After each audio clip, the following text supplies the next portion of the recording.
Hello दोस्तों, स्वागत है आप सबका विनीता प्रभु एग्रीकल्चर में। दोस्तों, प्लेटलेट काउंट का बढ़ाने के लिए आयुर्वेद में बहुत सारे उपाय हैं। आज उनके बारे में चर्चा करेंगे, लेकिन उससे पहले जानते हैं प्लेटलेट्स है क्या।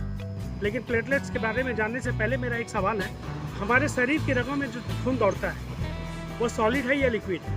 हमारे शरीर के रगों में जो खून दौड़ता है उसके दो पार्ट हैं, पहला लिक्विड है और दूसरा सॉलिड है। लिक्विड पार्ट में आता है सीरम और प्लाज्मा। आपने देखा होगा कि जब ब्लड जम जाता है तो ब्लड जमने के बाद उसके साइड में कुछ हल्का पीला रंग का पानी का जैसा द्रव्य रहता है, उसको सीरम बोलते हैं। और यदि ब्लड नहीं जमे और उसके बाद जो द्रव्य निकलता है उसको प्लाज्मा बोलते हैं। यानी कि जमे हुए ब्लड में जो द्रव्य निकलता है उसे सीरम बोलते हैं। और जब ब्लड में एंटीकोएगुलेंट डाल देते हैं, जैसे कि EDTA, sodium citrate, sodium chloride इत्यादि बहुत सारे एंटीकोएगुलेंट हैं, जिसको डालने के बाद ब्लड कभी भी जमता नहीं है और उसके बाद जो लिक्विड पार्ट निकलता है उसको प्लाज्मा बोलते हैं। ये तो हुए ब्लड के लिक्विड पार्ट। अब आते हैं सॉलिड पार्ट। सॉलिड पार्ट में सबसे पहला है RBC, रेड ब्लड सेल, आप लोग जानते होंगे, नाम तो सुना ही होगा। दूसरा है वाइट ब्लड सेल, श्वेत रक्त कण। और तीसरा है प्लेटलेट्स। प्लेटलेट्स का नॉर्मल वैल्यू 1.5 लाख से 4 लाख है। अगर 1.5 लाख से नीचे अगर आ जाता है प्लेटलेट काउंट, ये बहुत ही क्रिटिकल पोजीशन होता है। चिकनगुनिया और डेंगू मलेरिया में अक्सर प्लेटलेट काउंट नीचे आ जाता है, और अगर प्लेटलेट काउंट नीचे आ जाए तो मरीज की मृत्यु भी हो सकती है। प्लेटलेट वास्तव में ब्लड क्लोटिंग फैक्टर है, यानी कि जब हमारे शरीर में कहीं पे कट जाता है और ब्लीडिंग होने लगता है तो उस ब्लीडिंग को रोकने का काम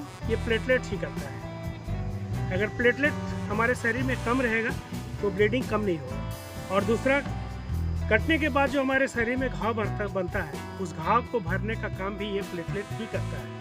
आज हम जानेंगे प्लेटलेट काउंट बढ़ाने के लिए आयुर्वेद में क्या उपाय है। आयुर्वेद में बहुत सारे ऐसी जड़ी बूटियां और पत्तियां हैं जिनका सेवन कर हम शरीर में प्लेटलेट काउंट को बढ़ा सकते हैं। आज की वीडियो में हम उसी के बारे में चर्चा करेंगे। पपीते के पत्ते प्लेटलेट काउंट बढ़ाने में काफ़ी प्रभावी माने जाते हैं। दरअसल इसमें एसिटोजेनिन, टेनिन, सेपोनिन आदि पोषक तत्व पाए जाते हैं जो प्लेटलेट्स के उत्पादन को बढ़ाने में मदद करते हैं। पपीते के पत्तों के रस का सेवन करने से रक्त कोशिकाओं के निर्माण को बढ़ावा मिलता है। इसके लिए आप पपीते के पत्ते का रस निकालकर दिन में 2 बार सेवन करें। गिलोय के पत्ते का रस प्लेटलेट्स को बढ़ाने में प्रभावी माना जाता है। इसमें एंटीऑक्सीडेंट और एंटीवायरल गुण पाए जाते हैं जो इम्यूनिटी को बूस्ट करने के साथ साथ प्लेटलेट्स को बढ़ाने में मदद करते हैं। इसके लिए आप गिलोय के पत्ते का जूस या काढ़े का सेवन कर सकते हैं।